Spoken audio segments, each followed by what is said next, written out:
Welcome, and thank you for your interest in the proposed Baltimore-Washington Superconducting Maglev project.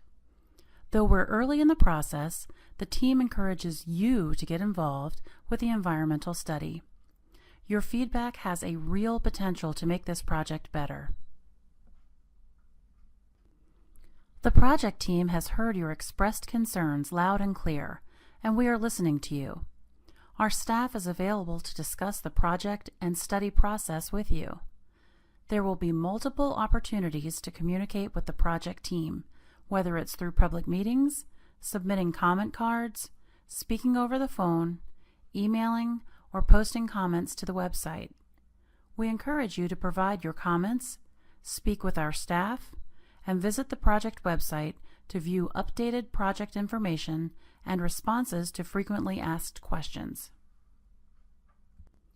Right now, the federal project is a grant studying the feasibility of a superconducting magnetic levitation, or SC maglev train. Engineers and planners are currently finalizing technical specifications and weighing the benefits and impacts of a proposed high-speed train service between Baltimore and Washington, D.C. SC maglev trains are now the fastest in the world, with cruising speeds more than 300 miles an hour. Baltimore-Washington Rapid Rail, or BWRR, is a private company that is proposing to construct the SC maglev system between Baltimore and Washington, D.C. Their proposal would provide an approximate 15-minute service between the new Baltimore and Washington stations and would run on a new dedicated guideway, partially through tunnel and partially elevated, with no surface-level intersections with existing roadways or other railroads.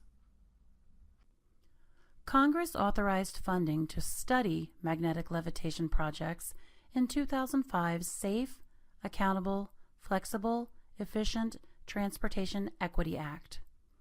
The Federal Railroad Administration, or FRA, awarded $27.8 million to the Maryland Department of Transportation, or MDOT, to prepare an Environmental Impact Statement, or EIS, for BWRR's proposal. Please note, though, that no one has yet set aside money for construction. At this stage, it is too early to determine if or how the project will affect any landowners because a final alignment has not yet been determined. A goal of the proposed project is to maximize the use of existing rights-of-way intended for transportation uses and to minimize impacts to local communities and environmental resources. FRA and MDOT will have additional details on these factors as the project progresses and with completion of the alternatives analysis. Some alternative alignments will be eliminated from further study, and those alignments that are retained are likely to continue to evolve to minimize impacts on communities and environmental resources. Property owners can get a better idea of potential right-of-way impacts by examining maps of the alternative alignments posted on the project website, www.bwmaglev.info, and at public meetings. It is important to note, however, that FRA will likely adjust and refine alignments based on public and stakeholder input during the study process. Safety is of paramount importance. The safety and security for areas adjacent to the train facilities, as well as onboard trains and at-train facilities, will be evaluated as part of preliminary design and documented in the EIS through coordination with relevant agencies, stakeholders, and technical experts.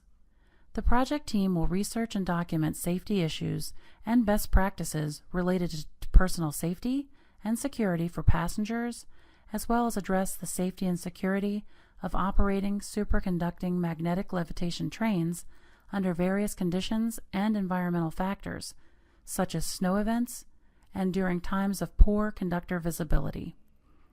The project team will also research and plan for potential threats, such as terrorist attacks, fires, explosions, and severe weather events.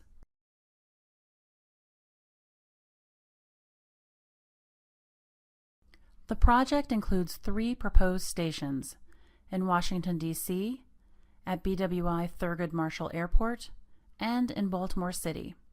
The system would require 1 maintenance facility, support facilities such as ventilation shafts along the route, and new electric substations. The project team is led by FRA. Working for FRA at the state level is MDOT. MDOT serves as the grantee and oversees the work being performed by the Maryland Economic Development Corporation, or MEDCO, and the Maryland Transit Administration, or MTA, a transportation business unit of MDOT. MEDCO is coordinating the engineering and design efforts being developed by the private project sponsor, BWRR. MDOT, MTA, is overseeing the NEPA compliance and EIS process, which is being conducted by the environmental consultant AECOM. The alternatives report will be published in the winter/spring of 2018, followed by the draft EIS and corresponding public hearing in fall of 2018. Once comments on the draft EIS have been addressed, the final EIS and record of decision will be published in the winter of 2019.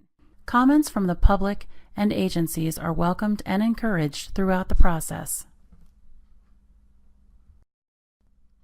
The study area for the evaluation of potential environmental effects extends 40 miles from downtown Washington, D.C., north to downtown Baltimore, and from the I-95 corridor east to central Anne Arundel and Prince George's counties, a distance of about 10 miles. The study area was developed by the study team to define the area where SC Maglev could be implemented and the surrounding areas that could be affected by the construction and operation of the proposed system. In addition to neighborhoods and communities, the study area contains a number of important natural and cultural resources. Most of the land in the study area is privately owned, but large federal, state, and institutional properties are located throughout the corridor.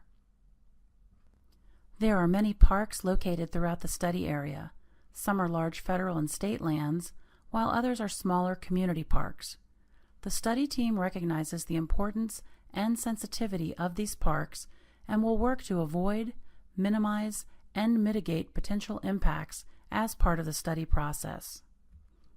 Many key environmental considerations will be studied as part of this project, such as environmental justice, noise and vibration effects, electromagnetic fields, safety, and construction. FRA and MDOT are coordinating with more than 24 resource agencies to evaluate potential impacts to natural resources and ensure ecosystems within the study area continue to thrive. For each alternative alignment retained for detailed study, the team identifies these resources and evaluates the nature and extent of the potential impacts. Where possible, alignments are shifted to avoid or minimize impacts. The proposed project is being studied with federal funds.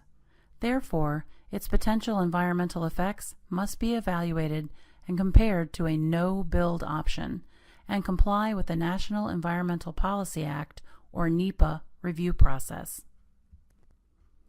On large projects like SC Maglev, NEPA studies are a multi-year process involving many steps, many agencies at all levels of government, and many opportunities for public input. The goal of NEPA is to identify the potential negative effects of the project, study alternatives that do the least possible harm, consider a no-build option when the adverse impacts could possibly outweigh project benefits, and throughout the process, provide the public with the opportunity to provide input. The results of this NEPA study will be published in an Environmental Impact Statement, or EIS, and available for public review and comment. Federal, state, and local regulatory agencies will review the EIS and associated public comments as part of the decision-making process. Correspondence and feedback from citizens, residents, and other project stakeholders is encouraged throughout the NEPA process and can be done in a variety of ways. Perhaps the simplest way is through our project website and email address. Please visit www.bwmaglev.info or email us at info@bwmaglev.info. NEPA is also an umbrella law that encourages integrated compliance with other environmental laws. Because this project is funded by the federal government, it must comply with the NEPA process and all corresponding environmental laws and approvals. The NEPA process consists of 5 steps, requiring significant coordination between the project team, public stakeholders, elected officials, and governmental regulatory agencies. Step 1 consists of initiating the NEPA process by publishing a notice of intent, submitting a draft purpose and need, holding agency and public scoping meetings, developing initial preliminary project alternatives, and accepting comments from the public during a 30-day comment period. For this project, the notice of intent was published on November 25, 2016. Step 2 consists of collecting data on existing conditions and screening potential alternatives. The alternatives that do not meet the project purpose, sufficiently address needs, or contain fatal flaws, or disproportionately high impacts or costs are screened out and dropped. In Step 3, the project team analyzes the remaining alternatives and publishes an alternatives report. In Step 4, the team determines a preliminary preferred alternative based on the analysis, publishes a draft EIS, holds public meetings, and accepts comments from the public for 45 days. In Step 5, the team publishes the final EIS, accepts comments from the public for 30 days, reviews the comments, and publishes a record of decision. The project team welcomes and encourages public and regulatory input throughout the entire NEPA process and will review all comments received from citizens, residents, and other project stakeholders and incorporate the suggestions that will contribute to a successful outcome. Thank you for participating in the SC Maglev project. For the most up-to-date information or to provide comments and questions, please visit our website at www.bwmaglev.info. You can also email the project team at info@bwmaglev.info.